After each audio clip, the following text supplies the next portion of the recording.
saludar al maestro Ricardo Sevilla, a quien tengo primero que siempre ofrecerle una disculpa. Me he extendido mucho en este contexto para darle la bienvenida, porque hay tanto material, pero sé que él me entiende. El maestro Ricardo Sevilla es periodista independiente, escritor, columnista del diario Basta y orgullosamente miembro de esta familia sin censura, porque él le va a venir a poner la cereza a este pastel que acabo de poner sobre la mesa. Más de 20 portadas de medios de comunicación hicieron su habitual nado sincronizado a favor de los, iba a decir de los malandros, pero luego se ofenden. Iba a decir de los racistas, pero luego se ofenden. Iba a decir de los clasistas, pero también se ofenden. Iba a decir de los cretinos, pero digamos de los participantes y organizadores de la marcha. Y obviamente nos tiene que hablar de José Woldenberg, el que fuera presidente del Instituto Federal Electoral, maestro sensei del hoy consejero presidente del Instituto Nacional Electoral, Lorenzo Córdoba, porque hay que recordar qué significa esa finísima persona. Ya se nos olvidó que en algún momento se vendió el padrón electoral y terminó en manos peligrosas. ¿Cuál es el papel que jugó José Woldenberg en ese acontecimiento extraño, por decir algo? Mi querido Ricardo Sevilla, te saludo con mucho gusto. Buenos días, maestro. Buen día, querido Vicente, público memorioso, y sí, orgullosamente de formar parte de la familia sin censura, aunque se enojen los bots que todavía están ahí dando pataleos en las redes sociales. Aquí estamos en este medio de comunicación libre como el viento. No les digas racistas, no les digas clasistas, querido Vicente, diles luchadores sociales, como le gusta a Claudio X González que lo denominen, y es que son epígonos de Claudio X González, este sujeto que ya lo vimos en un video ayer que circuló en redes sociales, despreciando, desdeñando a una persona, a un adulto mayor que se acercó ahí para pedirle ayuda y le dijo, ahí te va una nadita, queriendo decir una lanita. Le dio un billete de 200 pesitos este personaje abyecto. Y es que a Claudio X González jamás le ha interesado defender el bienestar gremial y multitudinario. No, lo que a Claudio y a la élite que representa siempre le ha interesado es una sociedad sin oposición. Y esta élite no quiere oposición, Vicente, porque la oposición significa un peligro para sus privilegios. Pero ¿sabes qué? En el fondo, ellos saben perfectamente que esta élite es la auténtica amenaza, y lo es porque una clase social empeñada, obstinada en perpetuar sus privilegios es definitivamente y a todas luces un peligro para México. Desde luego que ellos no lo reconocerán, desde luego que la élite lo negará. Gustavo de Hoyos y Claudio, el dúo dinámico de los fideicomisos, dirán que sí les importa el pueblo, dirán que sí les interesa defender a la población, pero no es así. Ellos van por todos los foros fifís diciendo que son defensores de la democracia, pero esas son solo palabras, o en el peor de los casos, palabrería hueca y superficial que intenta encubrir sus más lóbregos intereses, y sus intereses, Vicente, son tan claros como sanguinarios: seguir sangrando el presupuesto, seguir entregando obra pública por adjudicación directa, seguir endeudando al país y despilfarrar los recursos de la nación.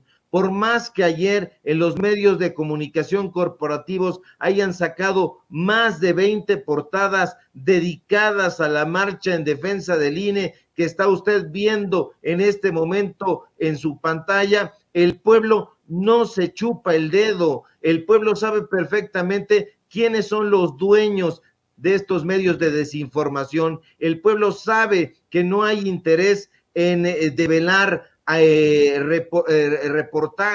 reportajes de investigación. El pueblo sabe que detrás de esas portadas se ha invertido muchísimo dinero. ya vimos cuánto cobran en Eje Central de Raimundo Rivapalacio, aquí se los pusimos, ya vimos cuánto cobran en el Animal Político de Daniel Moreno Chávez, aquí le dimos los datos duros, dinero que quién sabe, en una de esas, querido Vicente, podría haber venido del erario, y es que vimos gorras, pancartas, playeras, mantas y toda clase de artículos publicitarios de muy buena calidad circulando plétoramente en esa marcha. Y también vimos a Lía Limón, la alcaldesa de Álvaro Obregón, repartiendo gorras y playeras, y uno se pregunta, ¿habrá comprado esos productos con el dinero que cobra como alcaldesa o los habrá comprado con el dinero de la alcaldía? Son dos cosas completamente distintas, pero como estos personajes han hecho fama y uno ya no sabe qué pensar, pues bueno, hay que seguirlos exhibiendo, porque al revisar a los personajes que marcharon el domingo, uno se va de espaldas. José Woldenberg,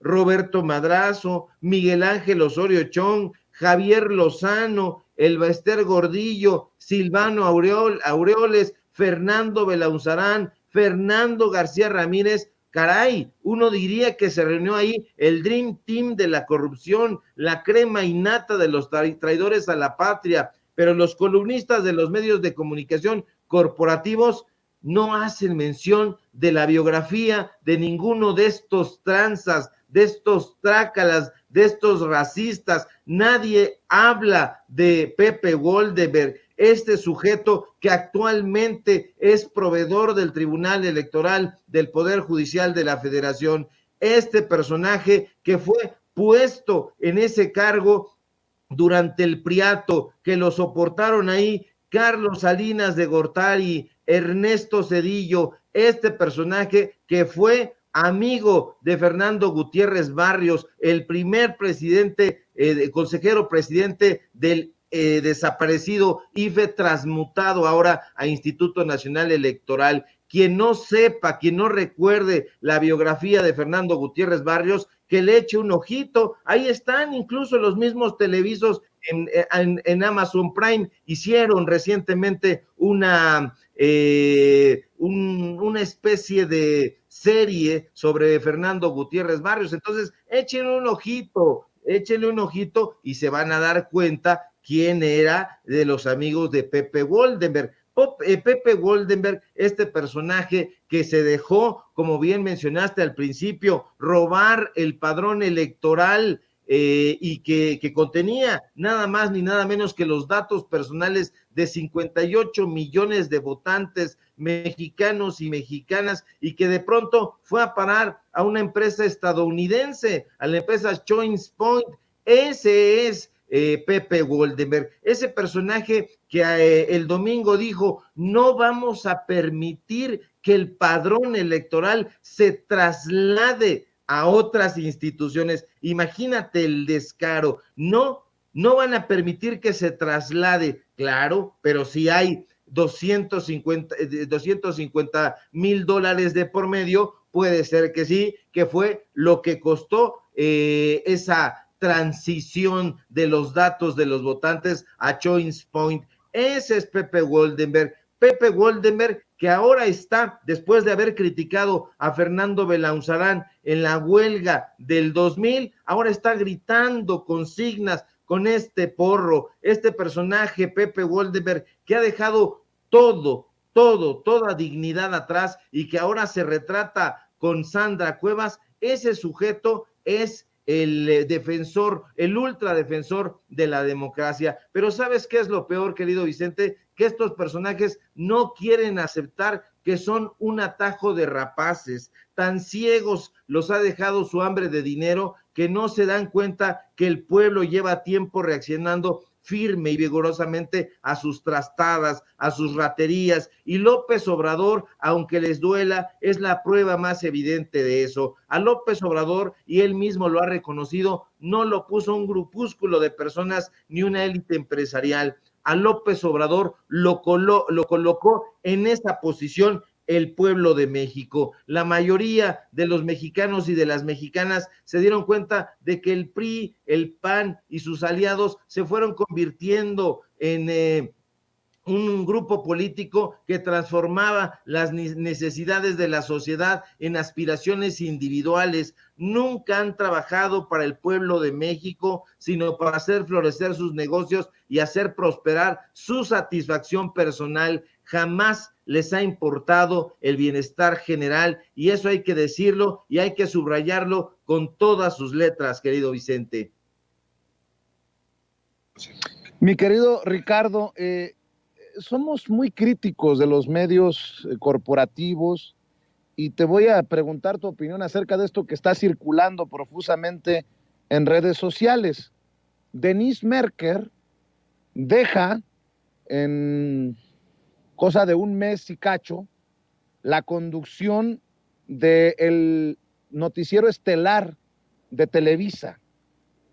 Denise Merker sale de la circulación, deja este malherido noticiario que dejó Joaquín López Dóriga en su momento en medio de especulaciones y escándalos. Denise Merker deja a partir del próximo 9 de enero la conducción de En Punto y se queda como productora ejecutiva. Y menciono esto no porque esté al pendiente de Televisa, sino yo pregunto desde tu perspectiva si crees que esto también abre la puerta, como lo he dicho en su momento, para que en algún momento regrese a México por la puerta grande un León Krause, hijo de Enrique Krause, hoy encargado del segundo noticiero más importante de Univisión, o el mismísimo Jorge Ramos, porque llega a la silla del noticiero más importante de Televisa, que hay que decirlo, tiene sociedad con Univisión y hasta con Google. Llega Enrique Acevedo, quien era el conductor de espacios en Univisión antes de que llegara León Krause. Después Enrique Acevedo se fue como corresponsal a 60 Minutos de la CBS y se convirtió en conductor en inglés de CBS This Morning, así se llama el noticiario. Yo te pregunto, ¿ante qué estamos? Algunos dicen, una chayotera menos. Yo tengo mis reservas para ir tan lejos, pero sí me llama la atención cómo empiezan a mover sus fichas. Pero bueno, eso es lo que hay, mi querido Ricardo. ¿Cómo ves así de bote pronto? Denise Merker se va porque ha sido una conductora gris. Denise Merker ha sido una pieza fundamental en los análisis que ha tenido ese medio de comunicación Televisa. La vemos sentada en tercer grado, la vemos conduciendo malamente ese noticiero. López Dóriga, pues siempre fue un tipo flamígero, antes de él Guillermo Ortega, Guillermo Ochoa, Jacobo Saludowski, etcétera, pero ella se va definitivamente porque no tiene rating. Imagina, tiene más rating un personaje al que habían corrido como Carlos Loret de Mola.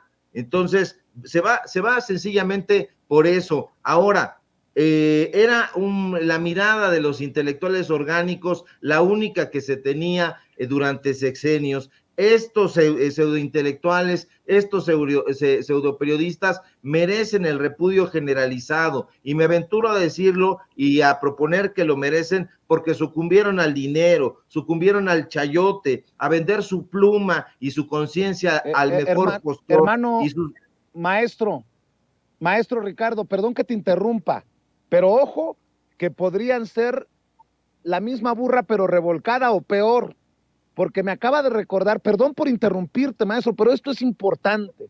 Me acaba de recordar el querido Toño Ruiz, que Enrique Acevedo en su momento fue colaborador de Latinus, de Carlos Loret de Mola y de Broso.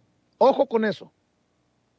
Sí, por supuesto, y justamente eso es a lo que voy. Se va Denise Merker, insisto, porque no jala la audiencia, no tiene este contacto. Entonces van a traer fichas más pesadas, más vigorosas. No es que ya se vaya a acabar eso, sería lo ideal, lo deseable, pero yo coincido plenamente en lo que dice Toño Ruiz, en lo que comentas tú. Estos personajes, pues no hay que lanzar campanas al vuelo, van a tratar de robustecer su oferta de desinformación. Estos periodistas, llamémosle así, entre comillas, saben que su crecimiento depende de la represión de la verdad, y eso es lo que están haciendo, y eso es lo que van a hacer. Van a sustituir esta pieza, esta ficha, llamémosle así, para que venga otro personaje a suprimir la verdad, porque ellos saben muy bien aquella frase de que la verdad hará al pueblo libre, y no quieren que el pueblo esté libre. Estos periodistas orgánicos, porque no solamente ha sido intelectuales orgánicos como Barta, Waldemar, Krause, Aguilar Camín, sino también ha habido periodistas orgánicos, pudieron utilizar su bagaje para concientizar al pueblo y para lograr un cambio benéfico para la sociedad mexicana, pero no lo hicieron y no lo van a hacer. Han preferido atascarse los bolsillos de dinero que acompañar al pueblo en sus luchas, y eso lo hace simple y llanamente un atajo de traidores a la patria. Ahora bien, afortunadamente en este momento la capacidad intelectual, la capacidad cognitiva de la sociedad ha crecido enormemente, y esas capacidades, querido Vicente, público memorioso, le han dado al pueblo la posibilidad de discernir. La gente ya no se traga cualquier mentira ni pica el anzuelo de la desinformación, y en los medios de comunicación alternativos, independientes, yo me atrevo a decir muy orondamente que estamos preparados para enfrentar ese desafío, para enfrentarlos con datos duros, para enfrentarlos con periodismo de investigación. Así que no cabe agüitarnos, al contrario, están trayendo esas piezas porque ven que nuestros medios están creciendo y que estos personajes ya no gozan de ningún tipo de credibilidad y mucho menos de popularidad. ¿Existe riesgo de que se infiltre gente de Latinus de regreso a Televisa, mi querido Ricardo? No sé si algún día le dé a Carlos Loret de Mola para regresar a Televisa, creo que no, creo que ni siquiera a Broso. Al final, pues está al tiempo para verse, pero Enrique Acevedo fue colaborador de Latinus, y en su momento, uno de los aplaudidores principales de Latinus ha sido León Krause, quien comparte páginas en el Washington Post con Loretito, con los montajes.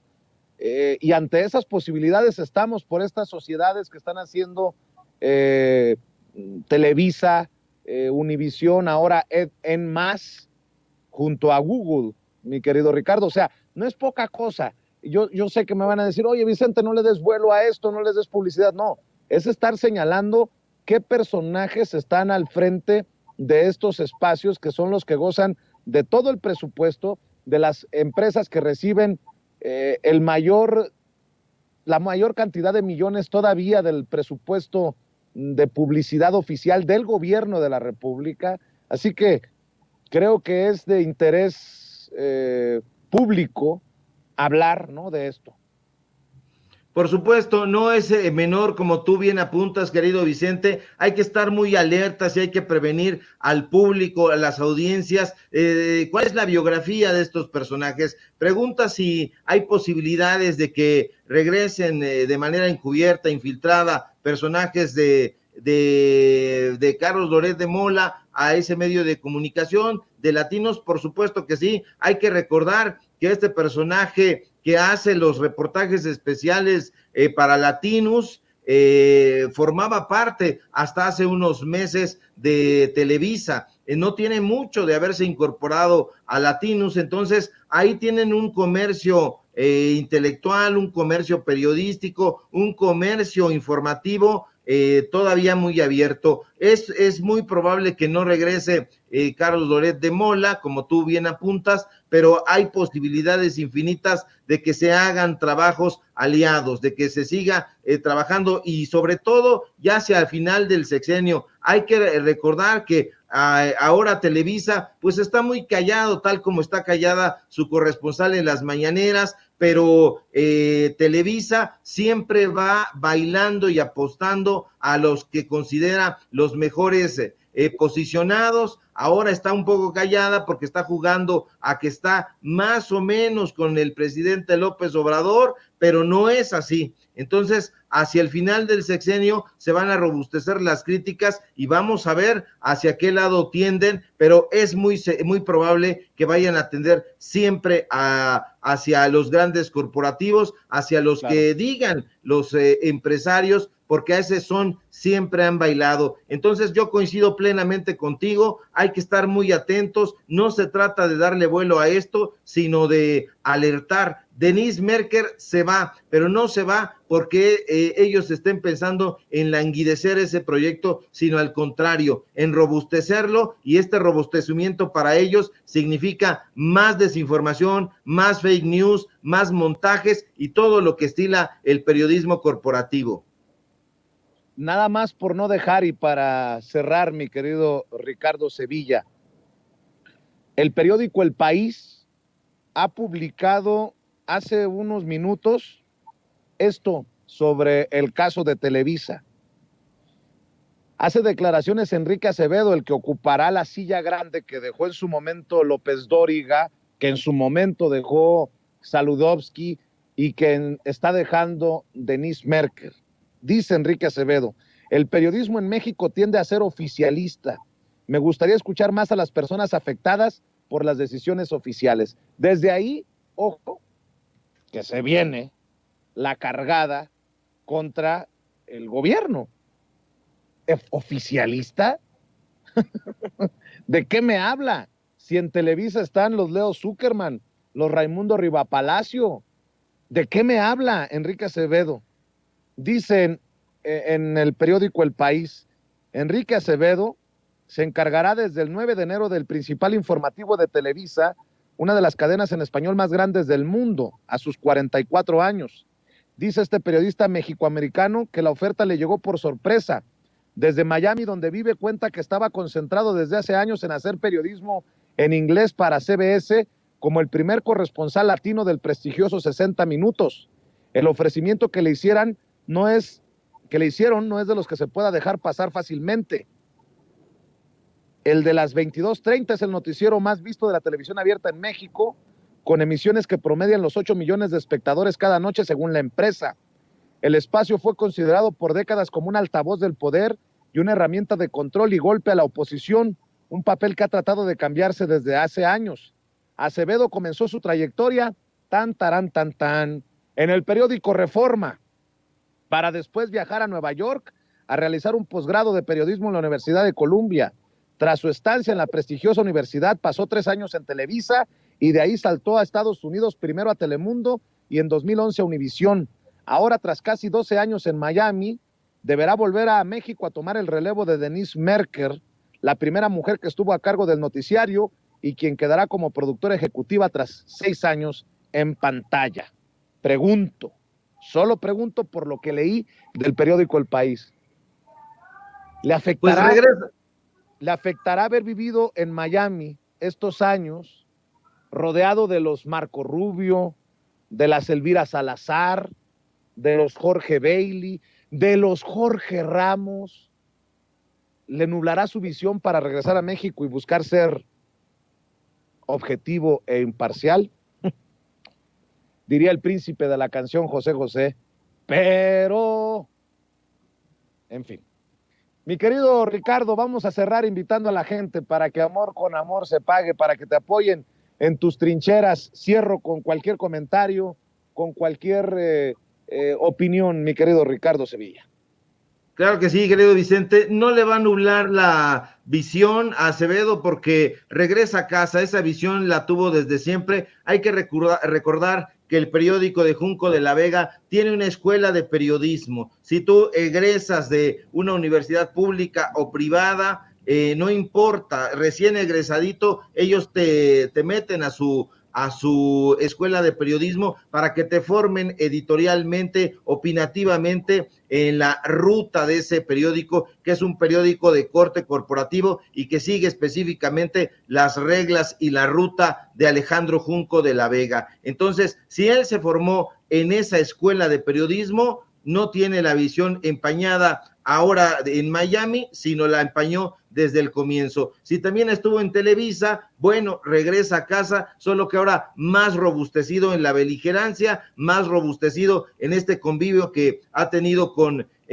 Krause Jr., con Jorge Ramos y con todos estos personajes que forman parte de una grey periodística que está muy lejana del pueblo de México. Entonces yo creo que la gente va a estar muy alerta, a ella siempre le gusta buscar las biografías y se va a dar cuenta de que en el retrato de este personaje se va a encontrar con muchas cosas obscuras que lo vuelcan totalmente hacia la derecha, así que ya veremos cuál es la propuesta y a nosotros nos va a restar, querido Vicente, continuar con este trabajo tan vigoroso que estamos haciendo desde los medios de comunicación independientes y sobre todo con trabajo periodístico, informativo y de datos duros. Síganme por favor en mis redes sociales, en Twitter, @SevillaCrítico, en Facebook, Ricardo Sevilla, así nada más. En los datos duros hoy tenemos informativo en punto de las 8:30, es Ricardo Sevilla, los datos duros. Síganme por favor en mi columna del diario Basta, ya la compartimos en redes sociales, y síganme por supuesto aquí